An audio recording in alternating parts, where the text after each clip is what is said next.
Hello everyone, how are you all? So today, continuing the chapter of business environment of class 12th business studies. In today's video, we are going to learn about the external environment and its part macro environment, right? So let's have a brief study what we have done in the previous video. In the previous video, we have learnt about the internal environment, right? And we have also done with the micro environment which comes under the external environment. And in today's video, we will do macro environment. So first of all, as I have told you in the previous video, what is external environment. देखिए external environment मैंने क्या बताया था, it controls or it consists of those factors which are outside the business and which are beyond the control of business enterprise, right? तो external environment मैंने आपको previous video में बताया था कि इसके अंदर आपके वो फैक्टर्स आते हैं जो कि आपके बिजनेस के एक्सटर्नल हैं, मीन्स बिजनेस के आउटसाइड एंड बिजनेस का उन पर कोई भी कंट्रोल नहीं होता. Then I have also told you that external environment is divided into two parts, micro environment and macro environment.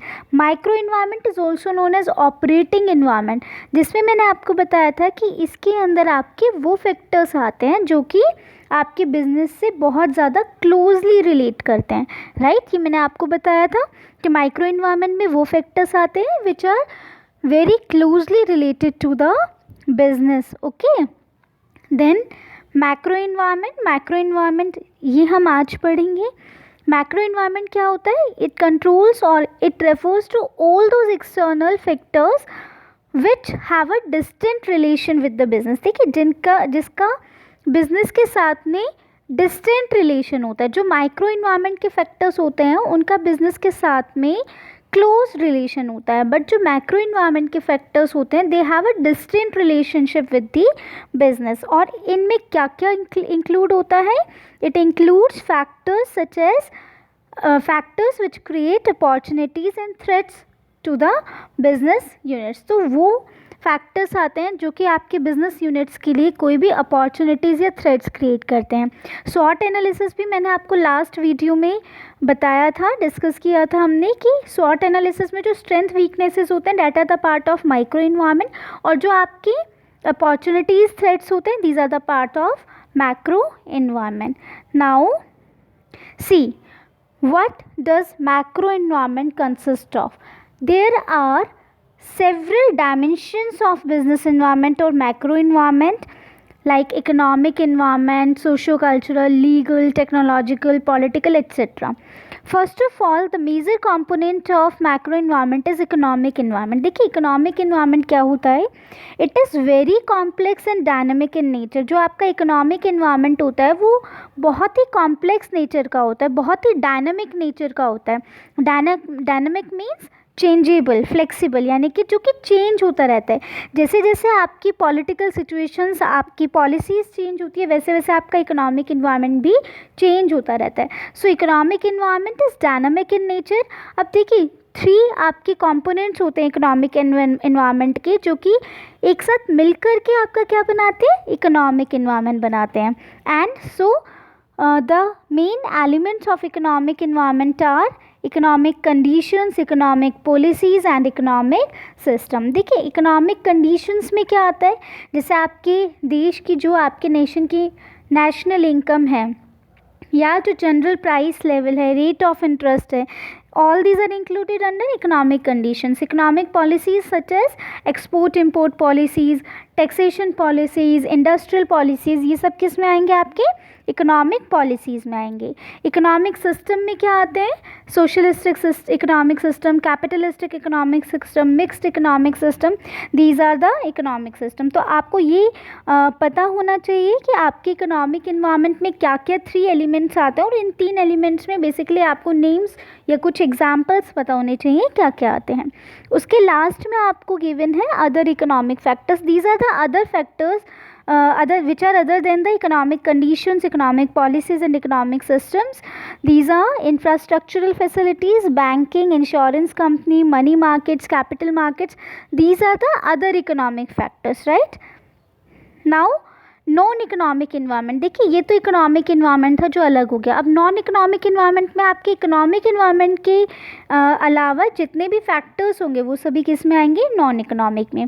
First one is political environment. देखिए पॉलिटिकल इन्वायरमेंट बेसिकली आपका क्या होता है, पॉलिटिकल इन्वायरमेंट आपकी कंट्री की political situations को बताता है, राइट, कि आपकी कंट्री में पॉलिटिकल कंडीशंस क्या चल रही हैं, पॉलिटिकल सिचुएशंस क्या चल रही हैं, और आपकी गवर्नमेंट का आपके बिजनेस की तरफ क्या एटीट्यूड है, वो क्या बताता है, पॉलिटिकल इन्वायरमेंट बताता है। ठीक है, अब देखिए इसके क्या क्या मेन कंपोनेंट्स हैं बेटा।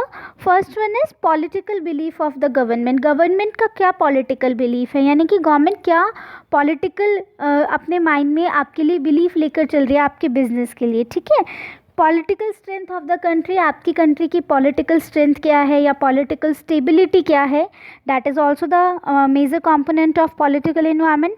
देन आपकी दूसरी कंट्रीज़ के साथ में आपकी कंट्री का क्या रिलेशन है, क्या पॉलिटिकल रिलेशन है आपका, आपके डिफेंस एंड मिलिट्री पॉलिसीज़ क्या हैं, सेंटर स्टेट रिलेशनशिप क्या है आपकी कंट्री का।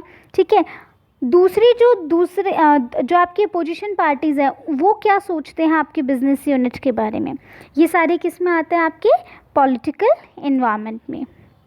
Next one is socio cultural environment. देखिए सोशो कल्चरल में क्या आएगा, influence exercised by the social and cultural factors not within the control of business is known as socio cultural environment.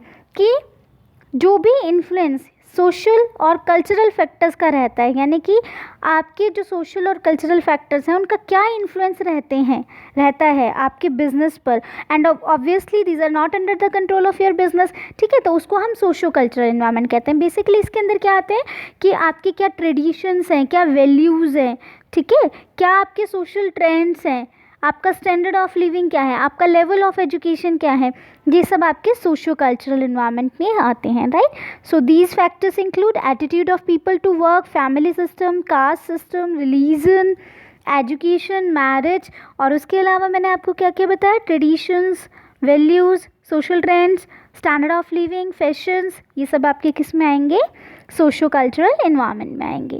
Third one is technological environment. देखिए technological environment में क्या होता है कि जब आप गुड्स एंड सर्विसेज को produce करने के लिए नई नई टेक्निक्स को इनोवेट करते हैं, then that is technological environment. A systematic application of scientific knowledge to practical task is known as technology. Technology क्या होता है कि जब आप किसी भी साइंटिफिक नॉलेज को प्रैक्टिकली अप्लाई करते हैं, ठीक है ना, आपने कोई भी नॉलेज लिया, अब आप उस साइंटिफिक नॉलेज को प्रैक्टिकली अप्लाई करके कुछ इनोवेटिव बना रहे हैं, then that is what, that is technology. ठीक है, अब देखिए इसने क्या कहा, every day there has been vast changes in product, services, lifestyle and living conditions. अब देखिए जो हमारे यहाँ आप देखते हो डेली आपके प्रोडक्ट्स में, सर्विसेज में, आपके लाइफस्टाइल्स में, आपके फैशन में, आपके लिविंग कंडीशंस में बहुत ज़्यादा चेंजेस आते हैं। So these changes must be analysed by every business unit and should adopt these changes. कि जितने भी बिजनेस यूनिट हैं उनको इन चेंजेस को अडॉप्ट करना चाहिए, उनको इन चेंजेस को एनालाइज करना चाहिए। ठीक है, क्योंकि अगर वो इन चेंजेस के अकॉर्डिंगली नहीं चलेंगे तो आप अपने बिजनेस को स्टेबल नहीं रख सकते। ठीक है, आप अपने बिजनेस को स्मूथली रन नहीं कर सकते। देखिए आज आप लोगों ने, आज हम कहते भी हैं कि हमें हमेशा अपने आप को टेक्नोलॉजिकली अपग्रेड रखना चाहिए, बिकॉज़ अगर हम ऐसा नहीं करेंगे तो हम कभी भी अब आज की टाइम के अकॉर्डिंगली सस्टेन नहीं कर पाएंगे अपनी लाइफ को। तो टेक्नोलॉजिकल इन्वायरमेंट में क्या आ गया कि जब भी कुछ नए गुड्स एंड सर्विसेज को बनाने के लिए कोई भी नए तरीके, नए वेज ढूंढे जाते हैं या कोई भी नई टेक्नोलॉजी इनोवेट की जाती है, then that is technological environment. तो एक बिज़नेस को टेक्नोलॉजिकल इन्वायरमेंट को भी स्टडी करते रहना चाहिए so as to sustain its business in today's modern era. Next one is natural environment. देखिए नेचुरल इन्वायरमेंट, नेचुरल मीन्स प्राकृतिक। तो जो आपके प्राकृतिक जो भी चेंजेस हैं, जो आपका प्राकृतिक वातावरण है, वो भी आपको ध्यान में रखना चाहिए आपके बिजनेस को। It includes natural resources, weather, climatic conditions, port facilities, topographical factors such as soil, sea, rivers, rainfall etcetera.